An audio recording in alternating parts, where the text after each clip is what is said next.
Handog ng Radyo Pilipinas World Service ang programang Global na Tayo. Pag-uusapan, hihimayin, aalamin ang mga isyung pinag-uusapan ng bayan at dadalhin sa pandaigdigang plataforma. Global na Tayo, talakayang hindi lang pambansa, bagkus pang global community pa. Global na Tayo, dito sa Radyo Pilipinas World Service, ang online digital station ng Pilipino saan man sa mundo. Tara na, Global na Tayo!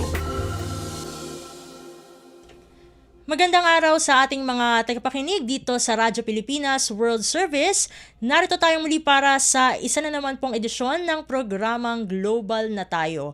Sa ngalan ng ating kasamang si Ray Sampang, ako po ang inyong lingkod Steph Vicente. Pansamantala nyo pong makakasama para sa 30 minuto na puno ng mga diskusyon ukol sa mga lokal na paksa na maaari nating mayugnay sa pandaigdigang konteksto. Kasama natin sa technical side sina Susan Aison at Hero Lucero. Kasama rin natin si Leo Magpayo na in charge sa ating audio live streaming habang nandito rin ang ating executive producer para sa araw na ito na si Jerome Toledo. Inyo po kaming napapakinggan via audio live streaming sa Evox PBS Receiver app. I-search na lamang po sa Play Store kung kayo ay naka-Android o App Store kung kayo naman ay naka-iOS. Nasa Facebook Live din po tayo. Search na lamang po Radyo Pilipinas World Service at makikita nyo na po ang latest na naka-live ay yung episode natin ngayon dito sa Global na Tayo. At meron din tayong YouTube channel, no? Ang ating himpilan, antabay lang po sa ating episode ng Global na Tayo para sa araw na ito. Ano ba yung ating mga pag-uusapan, no? Syempre dahil ang ating kumbaga yung title ng ating programa ay Global na Tayo, ay syempre yugnay natin ito, no, sa katatapos lamang na Miss World, ayan, 2025. Dahil ang ating pambato po sa Miss World, ang ating Miss World Philippines 2025 na si Krishna Gravides na kumbaga taga Baguio, ang nakakuha ng titulong Miss World Asia 2025. Kumbaga, ayun, continental Queen of Beauty na nagre-represent, no, sa continent, no, sa Asian continent. At yun nga, ay nakakuha siya ng spot na yon, yung Miss World Asia, sa isang offstage announcement sa Telangana, India. Yan, sa India po nangyari yan. Nito lamang linggo, June 1, oras po dito sa Maynila. Ito po yung yung post po, no, ng Miss World Philippines Organization patungkol nga dito sa pagsungkit nga, no, ni Krishna ng Miss World Asia 2025 title. Quote and unquote, "From the very beginning of the 72nd Miss World competition, you showed the world the heart, spirit, and strength of a true Filipina. Your grace, intelligence, and unwavering dedication made us all proud every step of the way. You didn't just compete, you shined. Thank you for raising our flag with honor and making history." Ayan. Alam naman natin, no, na dito sa Pinas ay nakapokus tayo sa 3 B. Ano ba yung mga B na yon? Boxing, basketball, at beauty pageant, no? Bakit nga ba humaling ang ating mga kababayan, no, sa mga beauty pageants tulad ng Miss World, no?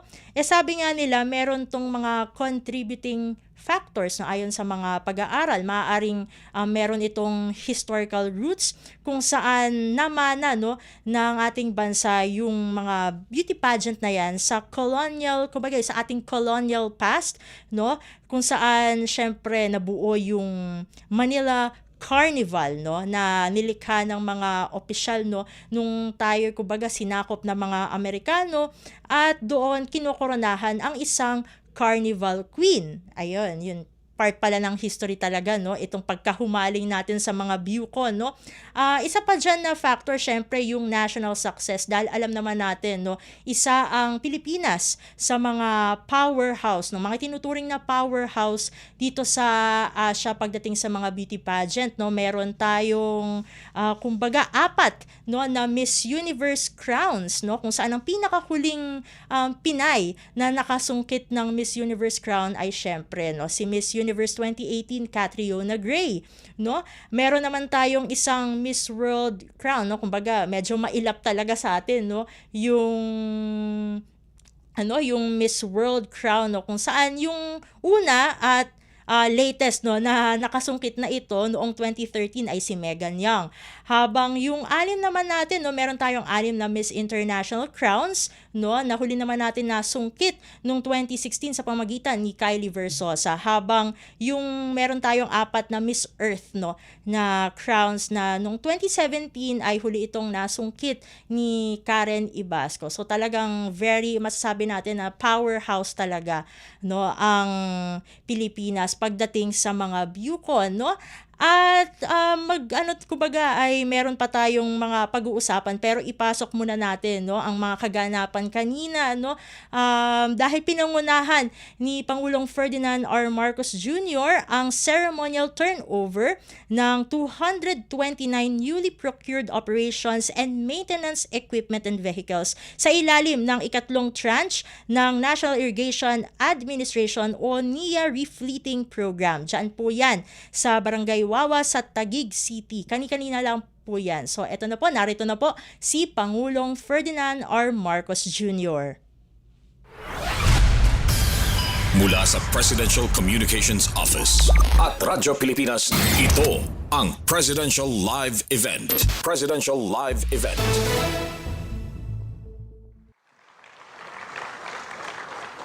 Maraming salamat sa ating NIA Administrator, Engineer Eddie Gillian. Magsiupo po tayo. Taguig Pateros, 1st District Representative, Representative Ricardo Cruz Jr. Other members of the House of Representatives, Taguig City Mayor, Maria Larni Cayetano. The officers and employees of the National Irrigation Association Administration, irrigators as the most important. Ito yung pinakamahalaga na bisita natin ngayon. Ang mga irrigators associations at farmers beneficiaries na tatanggap na sila ang gagamit nitong ating mga bagong mga gamit, mga makinarya.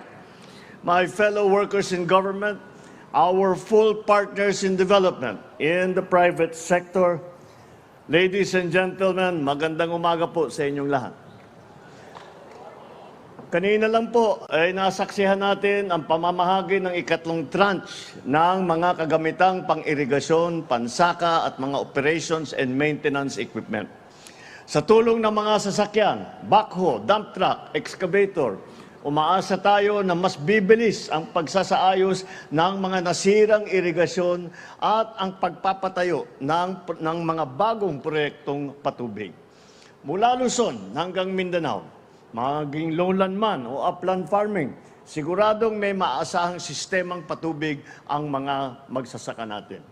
At kapag maayos ang irigasyon, mas malaki ang ani, mas magandang kalidad ang ating mga produkto, mas mataas ang kita ng ating mga magsasaka.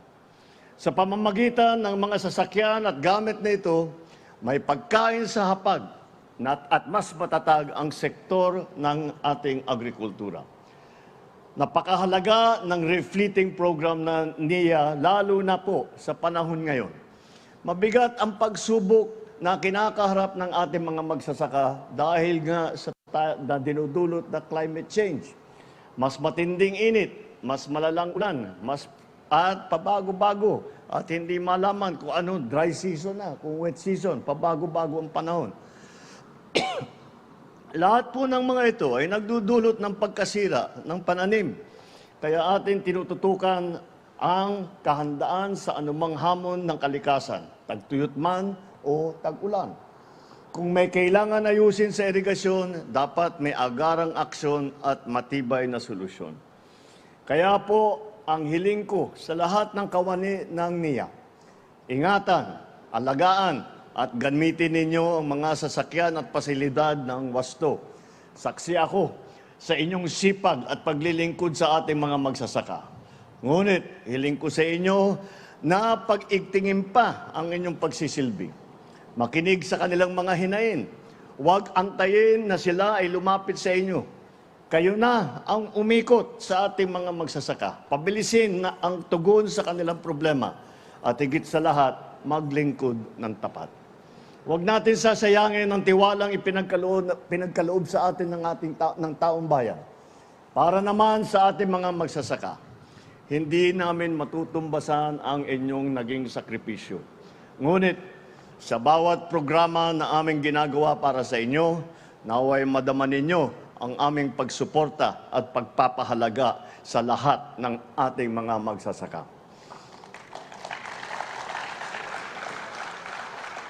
Kayo po, aming mahal na magsasaka, ang isa sa mga haligi ng ating bansa. Kayo ang bumubuhay sa sambayan ng Pilipino. Dama at batid po namin ang inyong hirap at sakripisyo. Ika nga, magtanim ay hindi biro. Kahit may mga makinarya, kailangan pa rin ng magsisipag ng kamay at matitibay na puso ng mga magsasaka. Buong puso po ang pasalamat namin sa inyo. At hindi po titigil ang administrasyong ito sa pagpapatupad ng mga programa na makakapagbuti sa anyong mga kinabukasan. Naniniwala ako na sa ating pagkakaisa, matutupad ang ating pangarap na pagkain sa bawat mesa, hanap buhay na sapat sa araw-araw at kinabukasang puno ng pag-asa. Nasa ating mga kamay ang pagkilos para sa mas maulad na bagong Pilipinas. Muli, napakaraming salamat po sa inyong lahat. Mabuhay ang mga magsasakang Pilipino. Mabuhay ang bagong Pilipinas. Maraming salamat po at magandang umaga po. At inyo pong napakinggan ang naging talumpati ni Pangulong Ferdinand R. Marcos Jr. ng kanyang pinangunahan ang ceremonial turnover ng 229 newly procured operations and maintenance equipment and vehicles. Sa ilalim po yan ng ikatlong tranche ng refleeting program ng National Irrigation Administration sa Barangay Wawa sa Taguig City. Kanina lamang po yan. Mula sa Presidential Communications Office at Radyo Pilipinas, ito ang Presidential Live Event. Presidential Live Event. At balikan na po natin yung kaninang ating pinag-uusapan kasi sabi nga natin since global na tayo yung ating program title ay syempre pag-usapan natin yung ating mga Pinoy Pride na ang kumbaga yung pinakasentro ngayon dahil katatapos lamang ng Miss World 2025 ay syempre ang ating kababayan na naging Miss World Asia 2025 na si Krishna Gravides, no? At yun nga, bakit nga ba, no? Bukod dun sa historical roots at dun sa national success, isa rin sa mga factors kung bakit nahuhumaling ang mga Pilipino sa mga BuCon dahil kumbaga na-i-offer ng mga beauty pageant na ito ang isang platform upang maka-gain ng exposure, maka-build ng networks at kumbaga maiangat yung kanilang buhay tulad na lamang nung ilan nating mga beauty queens na after nung reign nila bilang mga beauty queen ay mga naging artista, may mga naging negosyante. Kumbaga napasok nila yung iba't ibang larangan, naging gateway to opportunities yung pagsali nila sa mga beauty pageant At syempre, tulad ng nabanggit natin kanina, ay itong mga beauty queen na ito ay tinuturing na role models at national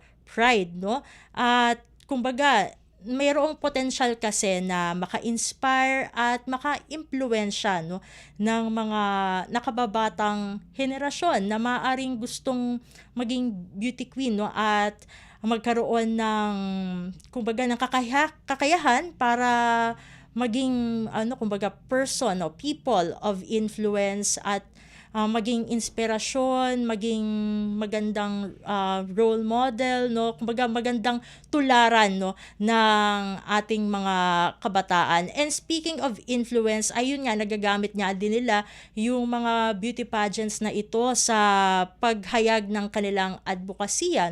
Siguro bigyan siguro natin ng example dito. For example, si Miss Universe Philippines 2023 Michelle D. Kasi ang kanyang personal advocacy na shinare niya no, sa Miss Universe stage kung saan nanalo pa ata siya ng special award dahil doon ay yung kanyang advocacy for dun sa mga nasa autism spectrum. No? Dahil kung hindi po tayo nagkakamali, yung kanyang siblings ay nasa spectrum kaya talagang malapit sa puso niya yung topic pagdating sa autism. No?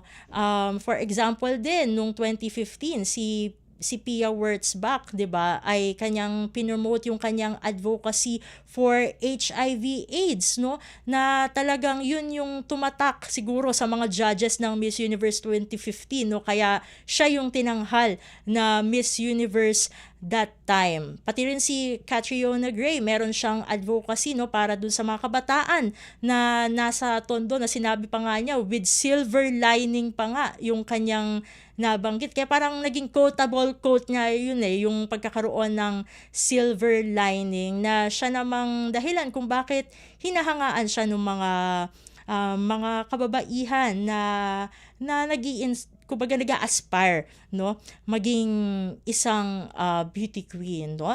At bukod pa dun sa mga nabanggit natin, meron diyan syempre no na cultural significance itong mga beauty pageant na ito no. Naiugnay yung mga beauty pageant sa tinatawag na Santero culture no, na ito yung nagre-refer dun sa strong influence ng religious devotion at cultural activities no or cultural festivities sa mga beauty pageants. Best example nito ay yung mga Santa Cruzan no, kung saan nakikita nga natin mismo no dun sa mga Santa Cruzan this past few days na tampok yung mga beauty queens no, yung mga beauty title holders natin no na nagbigay karangalan sa ating bansa. So talagang marami talagang factor no kung bakit nahuhumaling ang mga Pilipino sa mga BuCon, kung bakit sinusubaybayan ito kahit honestly speaking, 'di ba, ay hindi naman tayo talaga yung directly involved no. Ang magagawa nga lang natin moral support, mabigyan ng suporta no yung ating mga kandidata sa pamamagitan ng pagko-comment ng kumbaga encouragement no. Medyo nakakalungkot lang isipin no na minsan nakikita natin sa social media ay parang kumbaga ay nagbabakbakan pa no yung mga Filipino pageant fans no, at minsan yung mga kabakbakan pa nila yung mga kapitbahay pa natin na kumbaga ay mga enthusiast din no ng mga BuCon tulad nating mga Pinoy no. For example, diyan no yung Thailand no, kasi kung ating pong matatandaan ay si Miss Thailand yung nanalo dun sa Miss World no, si Opal Suchata Chuangsiri. Ayan, congratulations din kay Opal no. Kumbaga ASEAN pride din 'yan. Pero makikita natin na sa social media ay kumbaga meron talagang away no. Ganun talaga no. Makikita talaga diyan na sobrang enthusiastic no yung mga Pilipino pagdating sa mga BuCon kasi talagang may mga diskurso no. Although syempre nakakalungkot nga na may mga bardagulan no na nangyayari sa social media, may mga nakikita pa rin tayong mga Pilipino na kumbaga queens support fellow queens, 'di ba?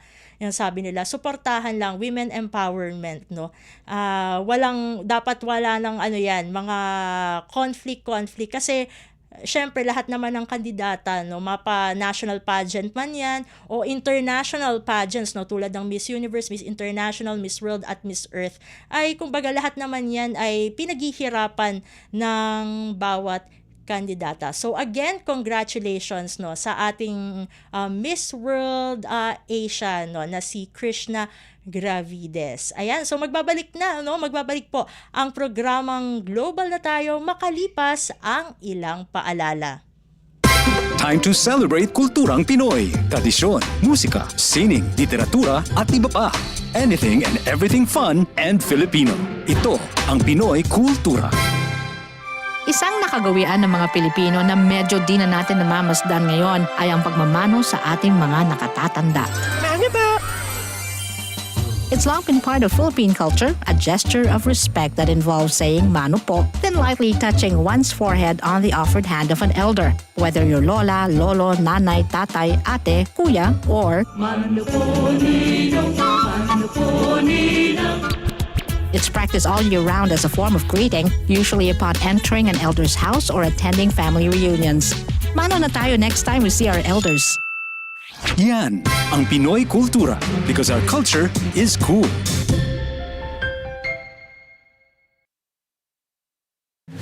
Paliwanag mo sa tao na hindi totoo yan. Dahil ang totoo, yung totoo ang dapat ninyong malaman. Nagkalat sa internet ang fake news Ang o ginagawa mali ng at fake news, tinatapon niyo yung tao. What they are doing is creating panic. We say no. Yung pagkalat ng fake news. And some of it's dangerous. Sana iwasan po natin pag-spread ng fake news. At di magpapakalat ng disinformation at misinformation ang kasulukuyang administrasyon. Stop telling us fake news because you're wrong. Para sa totoo at mapagkakatiwalaang mga balita at impormasyon, Radyo Pilipinas. Huy, nabiktima ka na ba ng fake news sa panahon ng digital media? Learn how to spot fake news. Check the source. Kung di legit, dapat magduda. Check the purpose. Informative or troll post at clickbait lang. Check the ownership. Mapagkakatiwalaan ba ang pinagkukuhanan nito? Check the time and date. Baka naman outdated na yung news na yan, ha? SPOT. Together, let's spot fake news. Tiyakin ang katotohanan, fake news ay labanan. A friendly message from PCO, DepEd, CHED, DSWD, DILG, PBS at Radyo Pilipinas. This is a public service announcement. VOG. Ito ay isang uri ng air pollution na galing sa pulkan. Ito ay nagtataglay ng sulfur dioxide na kapag nalanghap ay maaaring magdulot ng pag-ubo, hirap sa paghinga, pangangati ng lalamunan, paninikip ng dibdib at iritasyon sa mata. Mapanganib ito para sa mga taong may hika, sakit sa baga, sakit sa puso, matatanda, buntis at mga bata. Anong mga dapat gawin kapag may VOG? Iwasan ang outdoor activities. Kung kinakailangan lumabas ng bahay, magsuot ng N95 face mask. Kung may iritasyon sa mata, dahan-dahang banlawan ang mata gamit ang malinis na tubig. Dalasan ang pag-inom ng tubig kung sakaling makaranas ng paninikip ng dibdib o hirap sa paghinga. At kung patuloy na mahirapan sa paghinga, dalhin ang pasyente sa pagamutan. Maging alerto at ingatan ang sarili mula sa panganib na hatid ng VOG. This is a public service announcement. Public service announcement from PBS, Presidential Broadcast Service, and Radyo Pilipinas. Time to celebrate kulturang Pinoy. Tradisyon, musika, sining, literatura at iba pa. Anything and everything fun and Filipino. Ito ang Pinoy Kultura. ang tangi kong pag-ibig. You probably haven't heard these in the last 50 years or at all. They're called kundiman songs, a genre of traditional Filipino love songs first heard in the 1800s. It springs from the kumintang, a true indigenous pre-colonial style of courtship or bridal song from the Tagalog region. Many confuse the kundiman with the harana. Understandable, but there are differences. Wikipedia says it's the traditional way of serenading. But they differ in time and structure, the kundiman having a moderate 3/4 time, beginning in a minor key and ending in the parallel major. Filipino musician Floranta Aguilar says the harana is straightforward and simple, always has a guitar solo intro, and authentic ones put the singer in the act of serenading, like Dungawin Mo Hirang.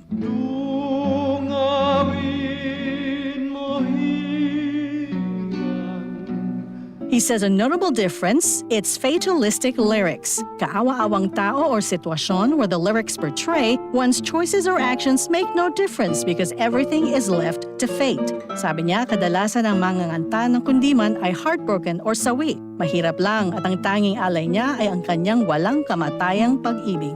Is willing to suffer for his love, even die for it. As seen in the lyrics Jose Rizal wrote in his kundiman, ibubuhos namin ang dugot babaha, matubos nga lamang ang sa amang lupa, portraying his intense love for country. From its basic form, Filipino composers such as Francisco Santiago and Nicanor Abelardo put poetry to music and formalized the art song, the Western style of vocal music composition. More than half a century ago, they were popularized by the queens of Kundiman, Conching Rosal, Silvia La Torre, and Atang Dalarama. Sikat din sa pag-awit ng Kundiman sina Rick Manrique Jr., ang Mabuhay Singers, and of course, the king of Kundiman, Ruben Tagalog.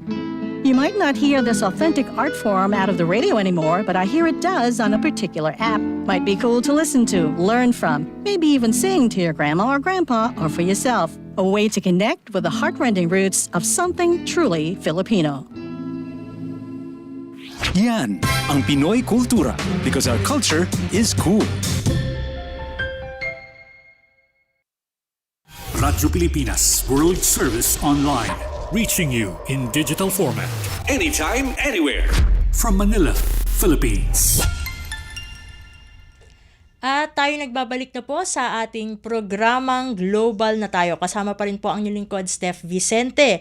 So, ang ating susunod na pag-uusapan ay ang expansion ng tinatawag na Advanced Passenger Info System po ng Bureau of Immigration o BI. So makakasama na po natin sa ating programa live via Zoom, walang iba kundi si Bureau of Immigration spokesperson Ma'am Dana Sandoval. Ma'am Dana, welcome po sa Global na Tayo.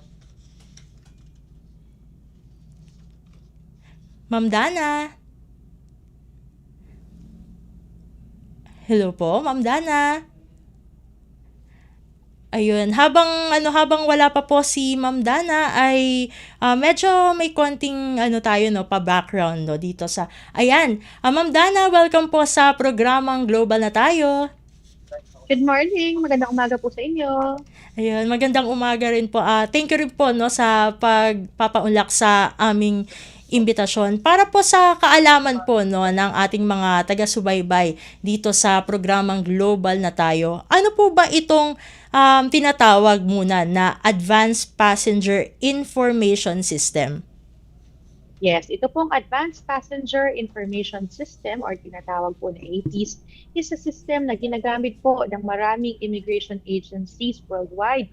So, dahil meron na po tayo nito at ginagamit na po natin ito, masasabi natin na at par na ang ating systems with those na ginagamit po ng mga kapitbahay natin at mga ibang countries po sa mundo.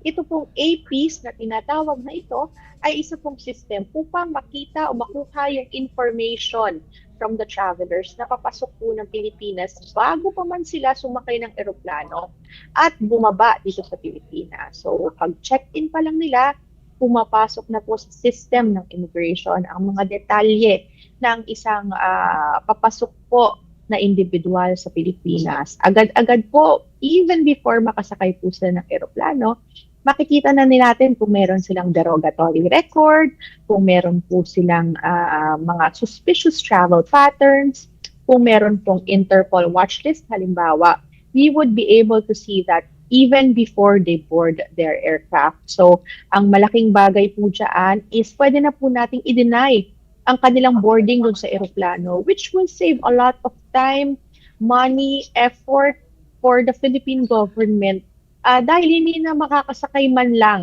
itong tinuturing natin na foreign national na hindi natin gustong makapasok sa bansa doon sa eroplanong papunta dito.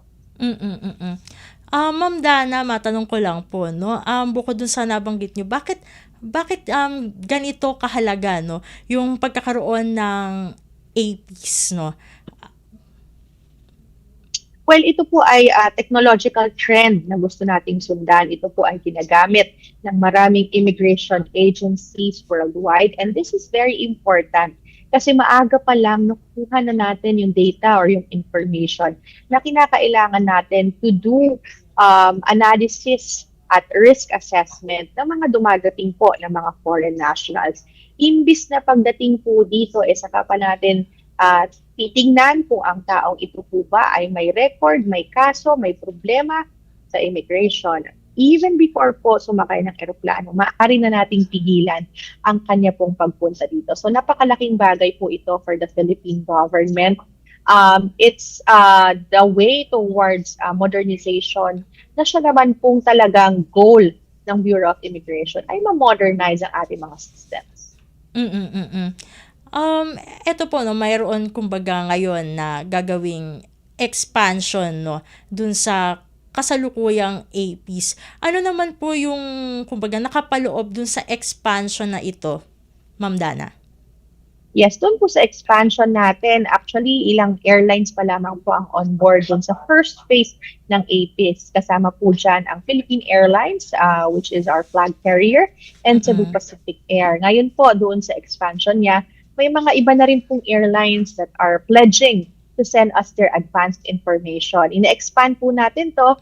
Hopefully, by the end of the year, all airlines that are operating in the Philippines have their systems fully integrated with that of the Bureau of Immigration dito po sa APs. Kasi yung atin pong system na ginagamit dito is from the United Nations. It's a UN-funded system. It's the same system that is being used by our counterparts abroad. Kaya masisigurado natin na mas masasala yung mga foreign nationals na dumadating dito ngayon gamit ang teknolohiya. Ma'am Dana, no, para mas maunawaan din, no, ng ating mga taga-subaybay, no, siguro kahit estimates po, ilan na po ba, no, at least for this year, yung, kumbaga, yung mga napigilan na foreign nationals, no, gamit itong APs? Siguro mga more or less 60 individuals na have been intercepted mula po nung nag-launch tayo nitong Advanced Passenger Information System, which was just a few months ago earlier this year. So mula po ng time na yun na na-integrate ang system natin with that of some airlines operating in the country. Halos 60 na po yung napigilan natin. What more po kapag ka-integrated na yung systems ng lahat po ng airlines. Ang susunod po na phase after po nitong lahat ng airlines na ito, we're exploring the deployment of APs naman po sa maritime sector.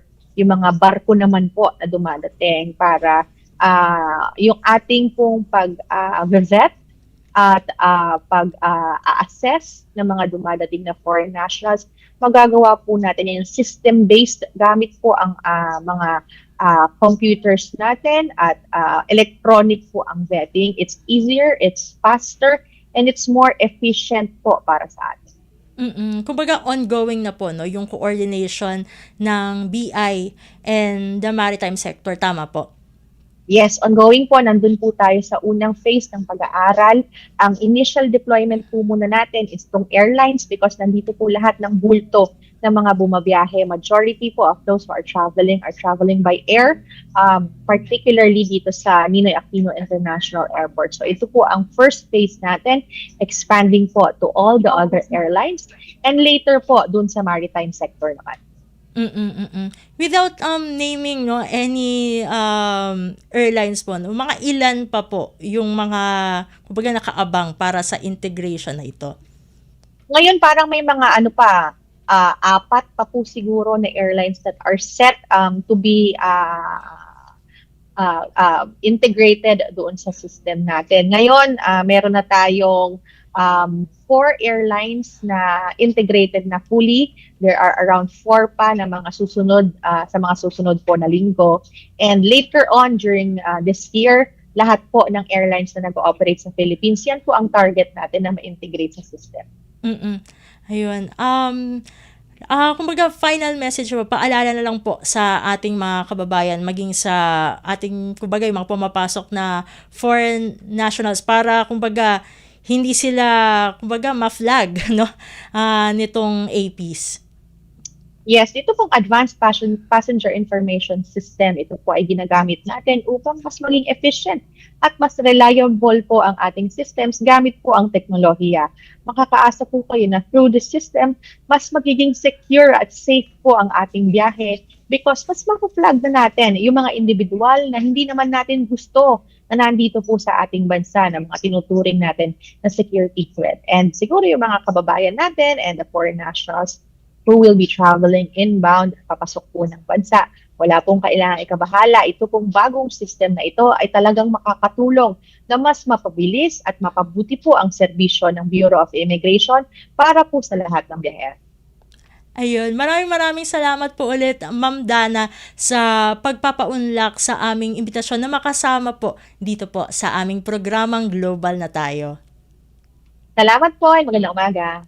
Ayun, at atin pong nakasama para sa isang panayam, si Bureau of Immigration o BI spokesperson, Ma'am Dana Sandoval. At dito na po nagtatapos ang isa na naman pong edisyon ng ating programang Global na Tayo. Magpapasalamat syempre tayo muli sa ating mga nakasama, both sa technical at sa production side. Ako pong muli, ang inyong lingkod, Steph Vicente. Magandang araw po sa ating lahat. Handog ng Radyo Pilipinas World Service ang programang Global na Tayo. Pag-uusapan, hihimayin, aalamin ang mga isyung pinag-uusapan ng bayan at dadalhin sa pandaigdigang plataforma. Global na Tayo, talakayang hindi lang pambansa, bagkus pang global community pa. Global na Tayo, dito sa Radyo Pilipinas World Service, ang online digital station ng Pilipino saan man sa mundo. Tara na, Global na Tayo.